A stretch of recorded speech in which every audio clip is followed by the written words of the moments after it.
ঢাকায় এসে আমরা প্রথমেই 8/3 রজনী বোস লেনে ওই বাড়িতে তখন আমরা উঠি। এরপর আমার বাবা মন্ত্রী হলে মিন্টু রোডে থাকি, কিন্তু তখন 92 ক ধারা জরুরি আইন জারি করা হয়। 14 দিনের নোটিশ দিয়ে আমাদের বাড়ি থেকে বের করে দেওয়া হয়, আর আমার বাবাকে গ্রেপ্তার করে নিয়ে যাওয়া হয়। তখন নাজিরা বাজার 79 নাম্বার নাজিরা বাজার, এই যে সাইদ খোকন এখানে আছে, ওখানে তার বাবা থাকতেন, তার বাবার ফুপু ছিলেন, সেই বাড়িতেই আমরা দীর্ঘদিন ছিলাম। মাঝে বন্যা হলে আমরা আবার আরমানি টোলা, যেটা বলতো স্থানীয় লোক বলতো ভাগালা বাড়ি, আমরা সেই বাড়িতেও কিছুদিন ছিলাম। আমার ছোট বোন রেহানা, তার জন্ম হয়েছে মিটফোর্ড হাসপাতালে।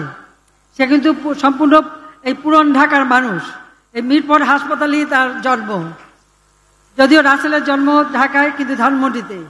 কাজে পুরন ঢাকার সঙ্গে আমাদের একটা আলাদা নারীর টান আছে। কাজে এই অঞ্চলের মানুষরা ভালো থাকুক, সেটাই আমাদের লক্ষ্য। আর সেটা সেই চিন্তা করেই আমি জনগণ যাতে যথাযথ সেবা পায়, যেহেতু স্বাধীনতার পর ঢাকা শহর বর্ধিত হয়ে যায়, ঢাকায় লোক সংখ্যা বাড়ে, সেটা বিবেচনা করে ঢাকাকে আমি 2 ভাগে ভাগ করে দেই। জনগণের সেবা জনগণ যাতে ভালোভাবে পেতে পারে, সেই উদ্দেশ্য নিয়েই এই ঢাকাকে আমরা উত্তর দক্ষিণ সিটি কর্পোরেশনে ভাগ করি।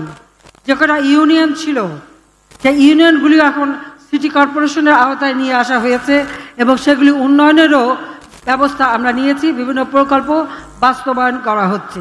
আর ঢাকা সিটিরও যারা আমাদের পরিচ্ছন্ন করবে, তাদের জন্য আমি ফ্ল্যাট বানিয়ে দিচ্ছি, আবাসন সমস্যা যাতে দূর হয়। আর তাদের তো কোনো ঠিকানা ছিল না, তারা আমাদের পরিষ্কার পরিচ্ছন্ন রাখে, তারা ছাড়া আমাদের চলে না, তাদেরকে অবহেলা করা কেন? আমি প্রত্যেকের ওই পদবিও বদলি করে দিয়েছি, পদবি বদল করে একটা সম্মানজনক পদবি যাতে সে ব্যবস্থাও করে দিয়েছি।